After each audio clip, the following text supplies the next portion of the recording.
he said, then after I do that, I'll do the next two, the next two, the next two. Unfortunately, all he could do was get the Mermaid.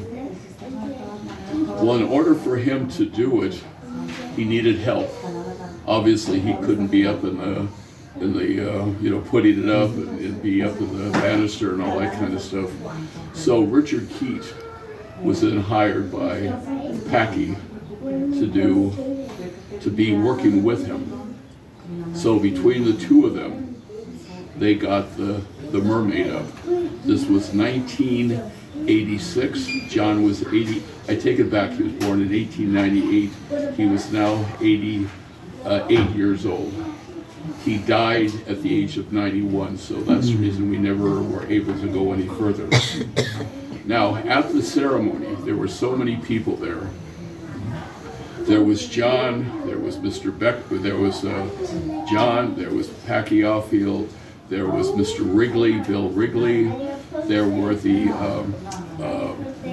Uptons, because they had been the one that had been touching up, which they still do, I think, to some extent. Roger at least did, but he's gone now. But anyway, so they were doing it. So all the big wigs were up there.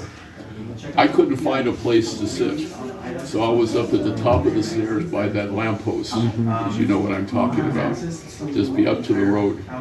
So Packy got up to introduce it, and he said, ladies and gentlemen, we're here for this presentation, because they had a big sheet over the Mermaid, so they were going to pull it down. He said, but before we do it, I want to thank the one man who made this whole thing possible. And he pointed to me and he said, Chuck Liddell, which did my heart great. I should have been down. I should have been down there, but that's okay. I was under the lamppost. So John then was asked to talk. We have it on tape. I haven't heard the tape. He did nothing but cry through the whole thing. Where's the tape? Where is the tape? I would assume the Island Company has it. I would assume, but the point is, he cried the whole time. We couldn't understand a word he said. He was just blubbering. It was like he was venting for 50 years of turning his back on the town of Avalon because of somebody telling him something that was fictitious. He just cried the whole time. Nobody said anything.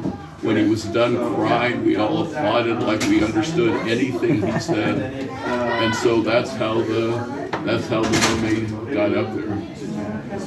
So I have a question. So Richard Keats, because he was doing, I don't want to say knockoffs, but he's the one that then continued to kind of do the tiles, the Catalina tiles.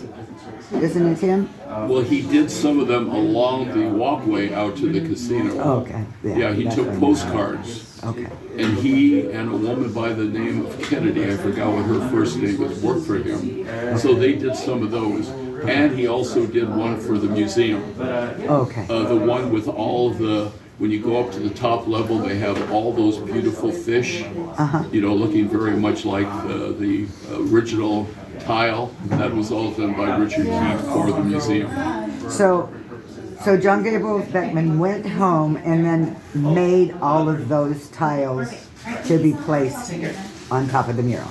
No, not exactly. He directed Richard Keat. Keats to make it. Yeah, because Richard Keat, John was pretty much out of the business by now. Oh, okay. I mean, obviously he's 89, right. But or 88. But what he did have is the color scheme that he had wanted. Richard Keat had the palettes to be able to do it. So the two of them collaborated, worked together, and got her up there for that ceremony. Oh, beautiful story.